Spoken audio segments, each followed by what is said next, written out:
O Espiritismo elucida que o autismo, genericamente, como os transtornos esquizofrênicos, as degenerescências nervosas, as anomalias fisiológicas, a anencefalia, a ausência de cérebro, a hidropisia e outros tantos processos dessa natureza são frutos da reencarnação.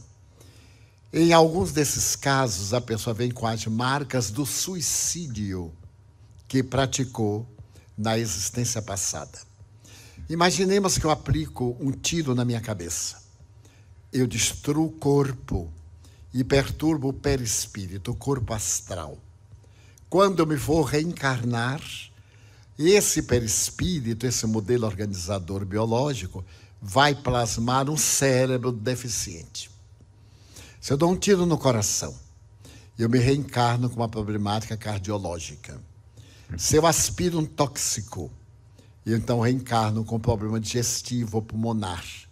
De acordo com o tipo do meu suicídio, eu gero uma problemática muito grave. E os pais? Foram pessoas indiretamente envolvidas naquele drama. Imaginemos. Eu sou uma pessoa de pele branca e quero casar-me com alguém de pele negra, marrom ou amarela. E os pais impedem, como era comum no passado. Não tendo resistências morais, eu opto pelo suicídio. A decisão é minha, mas os fatores que contribuíram foram dos meus pais. Eu reencarno na mesma família para juntos resgatarmos, eles a intolerância e eu a imprevidência. No caso do autismo, falando em tese, normalmente o autista de hoje é um suicida de ontem. Ele reencarna com limitações. Quer fazer? Amar.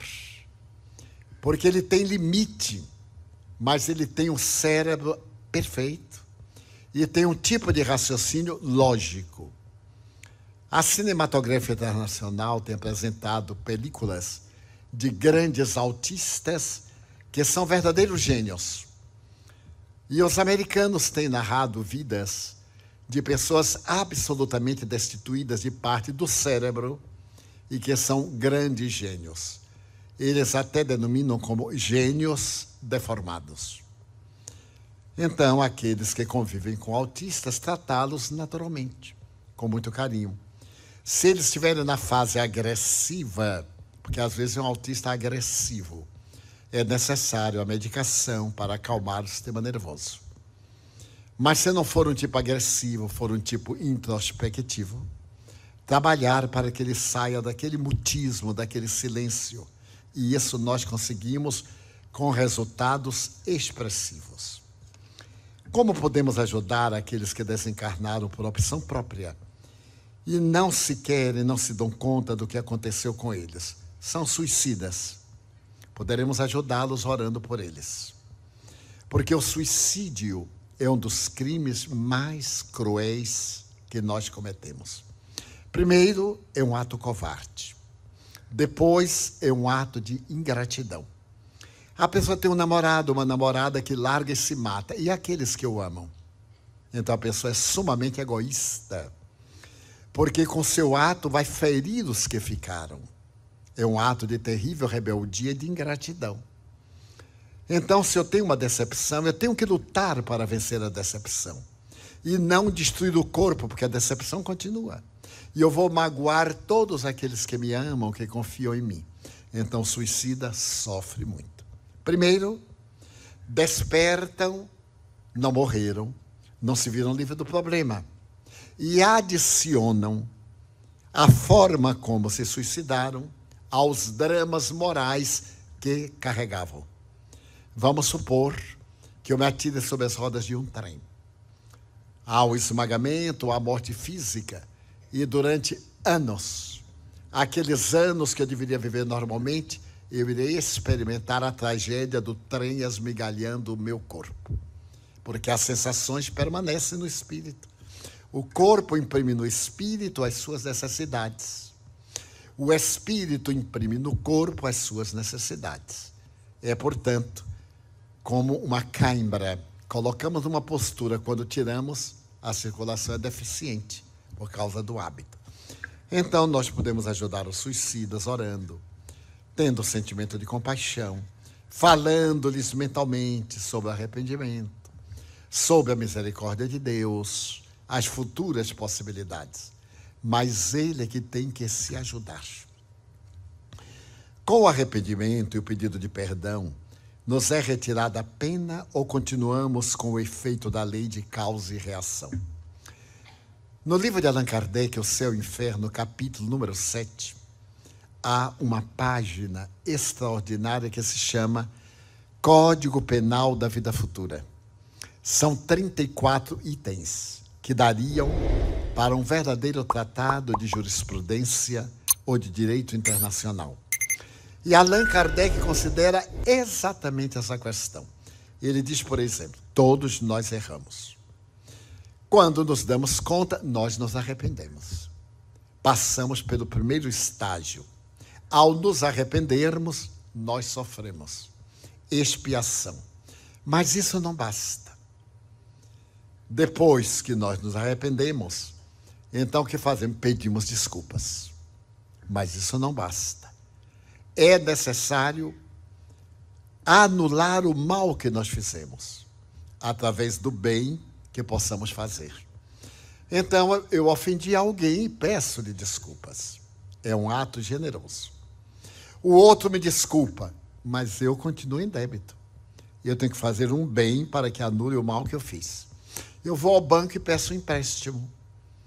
Então, na hora de pagar, eu não posso. Eu digo, gerente, tenha paciência, me desculpa. Ele desculpa, mas eu continuo devendo. Eu só me reabilito quando cessar o meu débito. Então, o que posso fazer? Eu digo ao gerente, eu devo $1.000. Você empresta-me 3.000, eu resgato os 1.000 que devia, fico com 2.000 que eu vou investir e pagarei os 3.000 oportunamente. Se ele for um gerente hábil, ele concorda, porque dá uma outra oportunidade. Então, eu faço mal, arrependo-me, procuro reabilitar-me. Se o outro me perdoar, ótimo para ele. Eu continuo devendo. Se não me perdoar, pior para ele, que passa a ser devedor. Porque é da lei. Nós temos o dever de perdoar o nosso próximo. Mas nós temos a obrigação de nos reabilitarmos perante o nosso próximo. Porque eu desencaminho uma pessoa. Vamos colocar isso em termos muito práticos. O homem seduz uma jovem e atira na prostituição. Ele se arrepende, mas ela continua prostituta. Todos os danos que lhe advenham, ele tem responsabilidade. Então, o que ele vai fazer? Tentar reabilitá-la. Mas ela já se acostumou, não quer. Agora o problema é dela. Ele, então, vai fazer o bem a outras pessoas para anular esse mal que fez. Então, em toda ação, é uma contabilidade. Deve haver. Devo, coloco, regularizo. É uma lei, portanto, extraordinária, porque nos dá dignidade.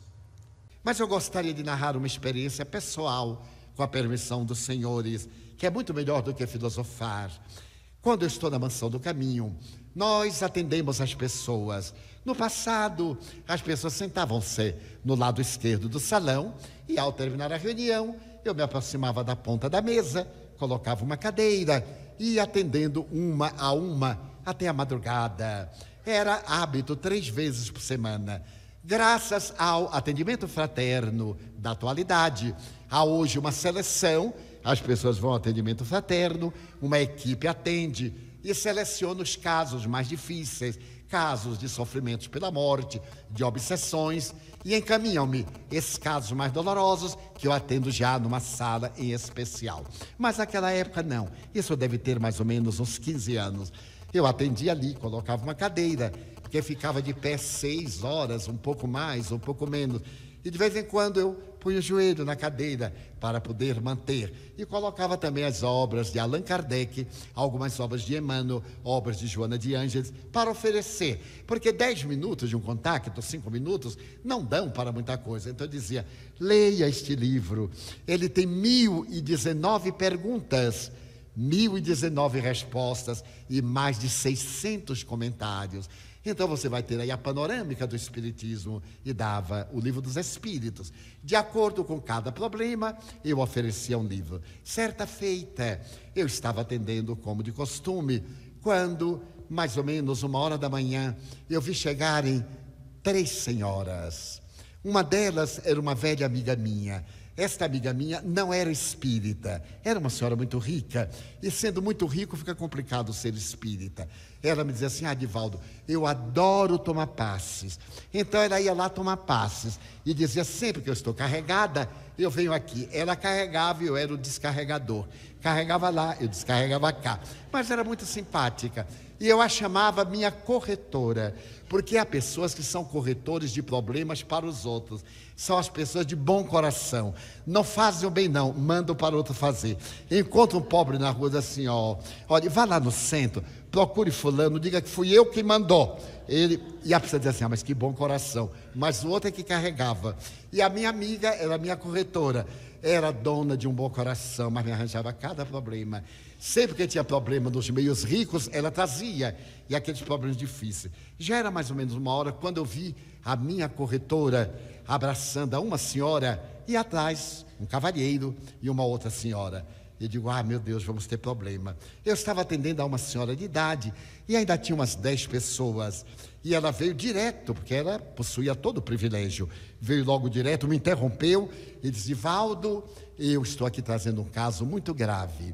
E eu disse, sorrindo assim: espere um pouquinho, porque ela está na frente, sente um pouquinho. Mas, Divaldo, aonde está a caridade? Porque o povo adora dar lição de moral nos outros.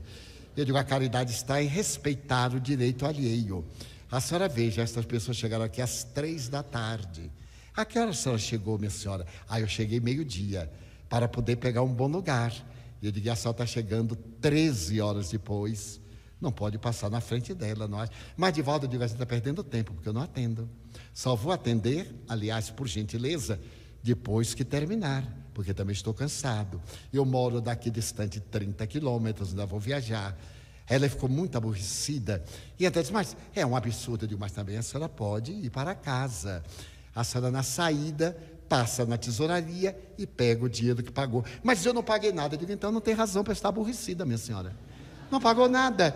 Eu estou aqui de graça, não estou incomodado. Aí ela foi, sentou-se, não tinha jeito, porque eu não cedo mesmo. Eu fui atendendo. A senhora ficou nervosa, a velhinha. Eu digo: não, minha filha, agora é a sua vez.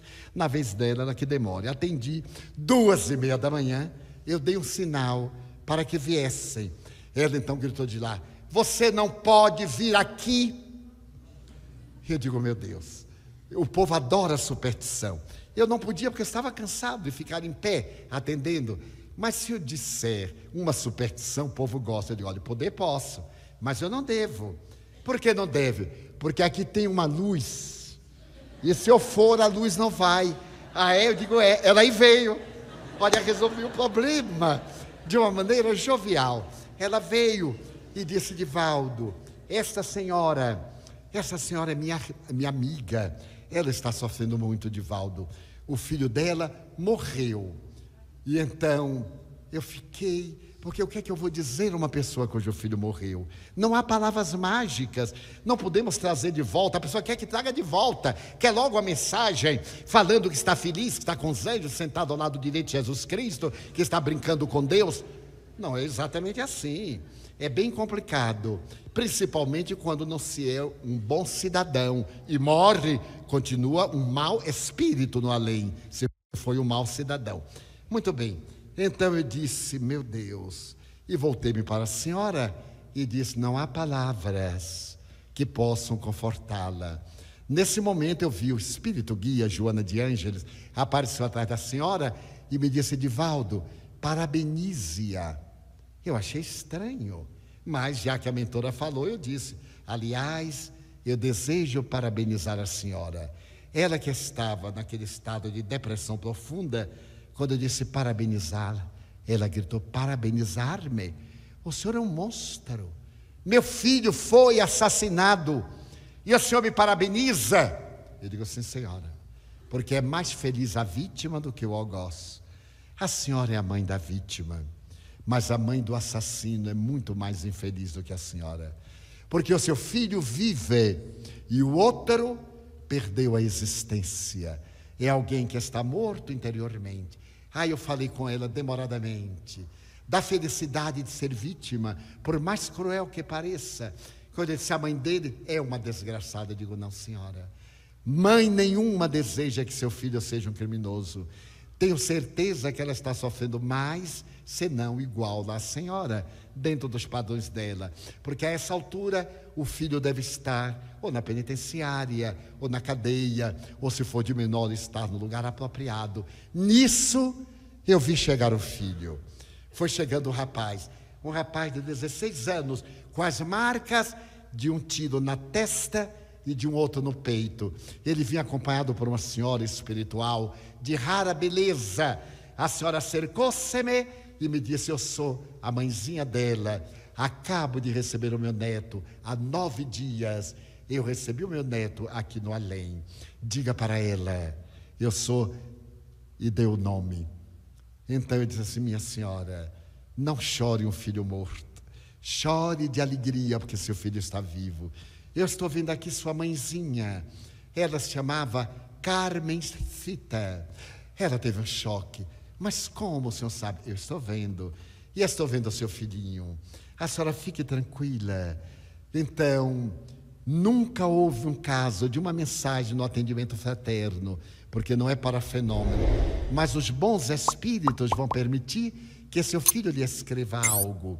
Como eu tenho papel, tinha lápis, eu coloquei, porque eu ficava abaixo, a mesa.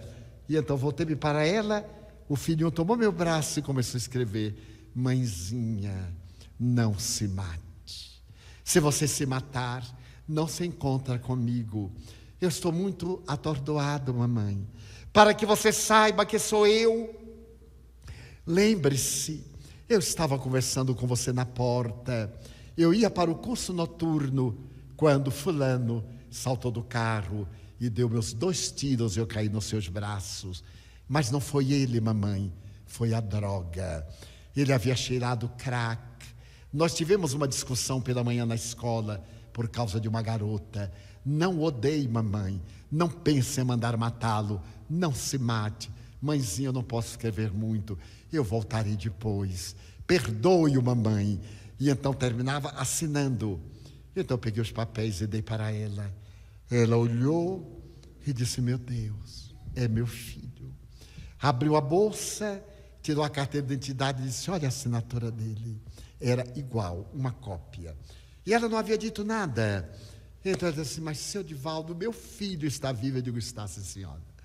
Ele está naturalmente doentinho, vai para um hospital, a sua mãezinha vai levá-lo. Expliquei, fiquei 1 hora com ela, confortei-a. A minha corretora estava contentíssima e me batia no ombro e olhava alegre. Ela não entende de nada, mas é uma pessoa fantástica.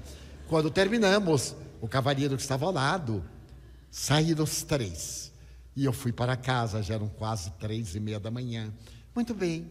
No sábado seguinte, lá estava eu atendendo, quando aparecem a minha corretora, a senhora e uma outra derreada na senhora.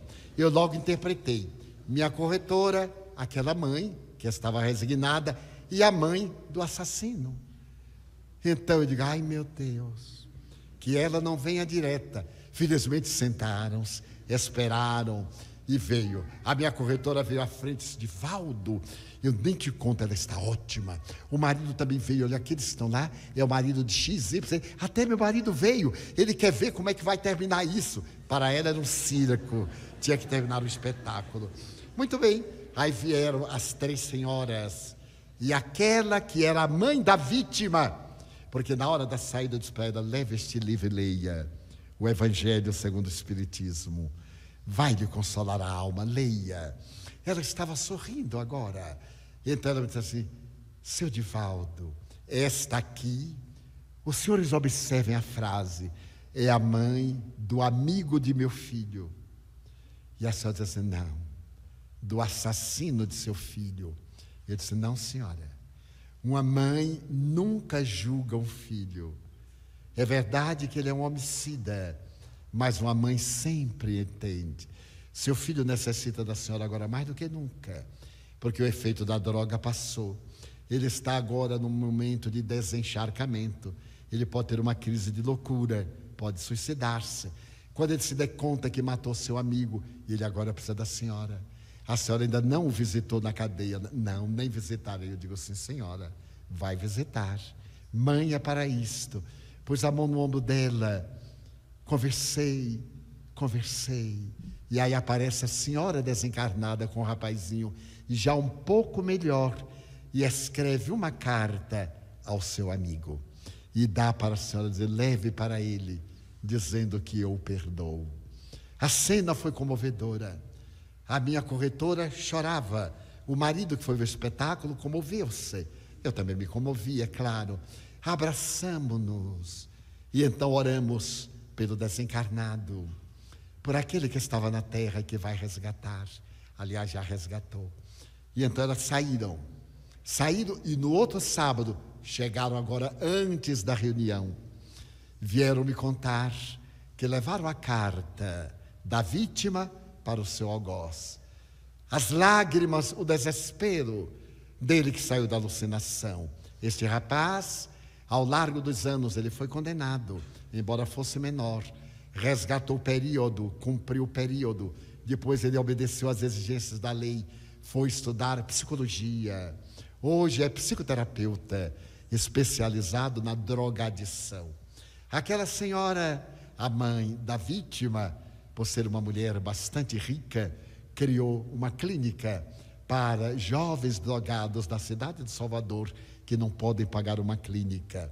E a mãe do psicoterapeuta tornou-se uma grande colaboradora da nossa casa, ajudando aos portadores, aos que são portadores do HIV, os soropositivos. E a minha corretora continua minha corretora até hoje. Então a imortalidade da alma dá sentido à vida. Nós não morreremos, mas é necessário que pensemos, já que nós vamos viver, que vivemos de uma forma digna, para que depois da morte sejamos felizes. Então aqueles que nos anteciparam na viagem de volta, eles nos esperam, eles nos visitam, eles vêm ter conosco bons e maus. Os bons nos inspiram, os maus nos dificultam a marcha.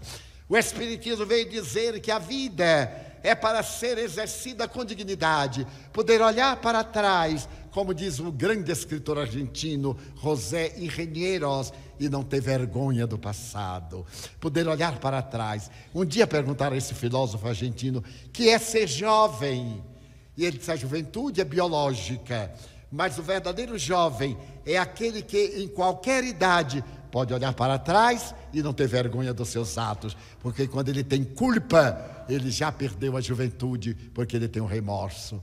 Então é necessário que a nossa vida seja um evangelho de feitos. Se alguém aqui, por certo, como a parábola de Buda, tem outros seres queridos no além, sintonizem com eles e orem, envolvam-nos na dulce da vibração da prece. Se por acaso sentem perturbações de entidades perversas que tentam obsediar ou levar à depressão, à loucura, à síndrome do pânico, ore. A prece é psicoterapêutica, ela é preventiva, ela é curadora. A prece proporciona alegria. Aliás, é o que diz hoje a moderna psicologia. A prece é um pensamento positivo. Pense no bem e haverá felicidade. Pense no mal e haverá transtorno. Então vivemos um momento em que o Espiritismo veio para enfrentar o materialismo, a promiscuidade, a sexolatria, o vandalismo, a drogadição, o alcoolismo, o tabagismo. Veio para nos dar vidas saudáveis, felizes. Somos aqueles que podemos olhar para frente e marchar na direção do porvir, sem amarras, com a retaguarda. Viver é uma bênção fabulosa. Diariamente, aos 82 anos, eu abro a janela do meu quarto quando desperto, abro totalmente, e então eu olho e digo: meu Deus, mais um dia, que bênção é a vida! Então eu agradeço esse patrimônio extraordinário que Deus nos deu a todos e digo: ó meu Deus, enquanto lá fora blasfemam, enquanto reclamam, enquanto queixam, Eu quero dizer-te que eu amo a vida, que para mim é bela e é consentida. Muito obrigado, Senhor, por tudo que me deste, por tudo que me dás. Obrigado pelo ar, pelo pão, pela paz. Obrigado pela beleza que os meus olhos veem no altar da natureza. Olhos que fitam o céu, a terra e o mar, que acompanham a ave ligeira, que voa fagueira pelo céu de anil, e se detém na terra verde salpicada de flores em tonalidades mil. Muito obrigado, Senhor, porque eu posso ver meu amor, mas diante da minha visão eu detecto os cegos que se debatem na escuridão, que choram na multidão, que andam na solidão. Por eles eu oro, a ti eu imploro comiseração, porque eu sei que depois desta lida, na outra vida, eles também enxergarão. Muito obrigado pelos ouvidos meus, que me foram dados por Deus, ouvidos que ouvem o tamborilar da chuva no telheiro, a melodia do vento nos ramos do ormeiro e as lágrimas que choram os olhos do mundo inteiro. Ouvidos que ouvem a música do povo que desce do morro na praça a cantar, a melodia dos imortais que se ouve uma vez e não esquece nunca mais, a voz melodiosa canora do boiadeiro e a dor que geme e que chora no coração do mundo inteiro. Pela minha faculdade de ouvir, deixa-me pelos surdos pedir. Eu sei que depois desta prova, na vida nova, eles voltarão a ouvir. Obrigado pela minha voz, mas também pela sua voz, pela voz que ama, que canta, que ensina, que alfabetiza, que legisla, que trauteia uma canção, e que o teu nome profere com sentida emoção. Diante da minha melodia, eu quero rogar pelos que sofrem de afasia. Eles não cantam de noite, eles não falam de dia. Oro por eles, porque eu sei que depois desta dor do teu reino de amor, eles voltarão a cantar. Obrigado pelas minhas mãos, mas também pelas mãos que aram, mãos que semeiam, mãos que agasalham, mãos de ternura, mãos que libertam da amargura, mãos que apertam mãos, mãos dos adeuses, mãos que limpam feridas, mãos que enxugam lágrimas das vidas, pelas mãos de sinfonias, mãos de poesias, mãos de cirurgias, mãos de psicografias, pelas mãos que atendem a velhice, a dor, o desamor, pelas mãos que no seio embalam o corpo de um filho alheio, sem receio, e pelos pés que me levam a andar, sem reclamar. Muito obrigado, Senhor, porque me posso movimentar. Diante do meu corpo perfeito eu te quero louvar, porque eu vejo na terra aleijados, amputados, marcados, paralisados, que não se podem movimentar. Eu oro por eles, porque eu sei que depois desta expiação, na outra reencarnação, eles também caminharão. Muito obrigado, por fim, pelo meu lar. É tão maravilhoso ter um lar. Não é importante se este lar é uma mansão, ou se é uma favela, se é um bangalô ou uma tapera, se é um ninho ou uma casa no caminho, seja lá o que for, mas que dentro dele exista a figura do amor, amor de mãe, ou de pai, de mulher ou de marido, de filho ou de irmão, a presença de um amigo, alguém que nos dê a mão, porque é muito triste viver na solidão. Mas se eu a ninguém tiver para me amar, nem um teto para me agasalhar, nem uma cama para me deitar, nem aí reclamarei. Pelo contrário, eu direi: obrigado, Senhor, porque eu nasci. Obrigado, Senhor, porque eu creio em Ti. Pelo Teu amor, obrigado, Senhor, pela Sua atenção. Muito obrigado, senhores.